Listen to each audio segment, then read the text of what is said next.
This world record is right up there with some of those at the Olympic Games. It had been deemed unbreakable. The world record was for running marathon distance, carrying 40 pounds of equipment. That's 18 bags of sugar, very heavy. Give it a try. And the army commandos had set an incredible world record some 19 years previously that no one had been able to break. My mate Mark Schooler said to me, this is a record that the Royal Marines should have. So started training a team, but we fell short. 2 minutes over the time. Bitter disappointment. So we'd failed, but I'm the sort of person that likes to replace the word failure with learning. So took responsibility for that, as a good leader should, and how can we be better? Because we're going to give it another go. Marines aren't really renowned for doing second place. So 2013, we had another go.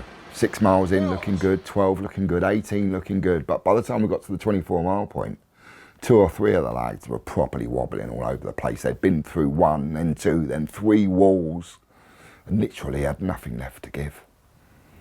At the 25.5-mile point with half a mile to go, one of our team, a guy called Dave Perrott, who I'd served with in Iraq, collapsed on the floor, total heat exhaustion. The consultant level doctor that we were with said that if we had carried him across the finish line, he would have been dead by the time he got there. We weren't on operations, we were trying to break a world record, and there's no way that I'd put my brother's life unnecessarily at risk. So we decided to have a third and final attempt. By the time we got to the day of the race, we were focused, we'd done the training and we were ready to go.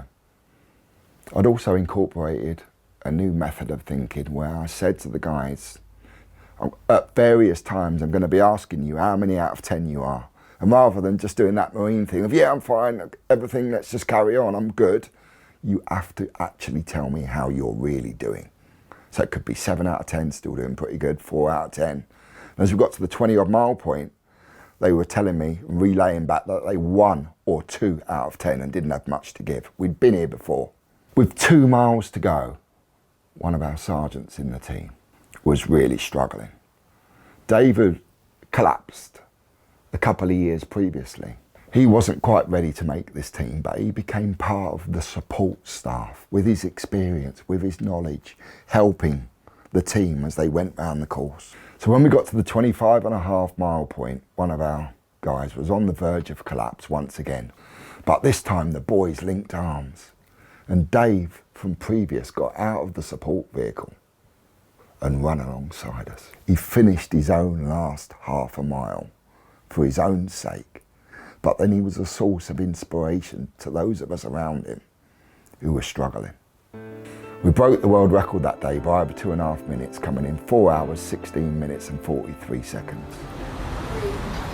It's been 5 years of my life doing this, and these incredible guys and this amazing sport team, we've just had it ratified that they've broken the world record.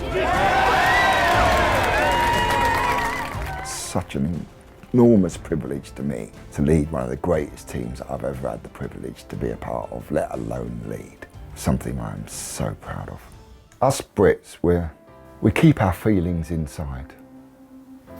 And whilst we might not shout from the rooftops, my experience of people like those who donate to the Veterans Lottery really do care, and they really do respect those who serve and have given so much. If you want to support the veterans, then play the Veterans Lottery. Thank you so much.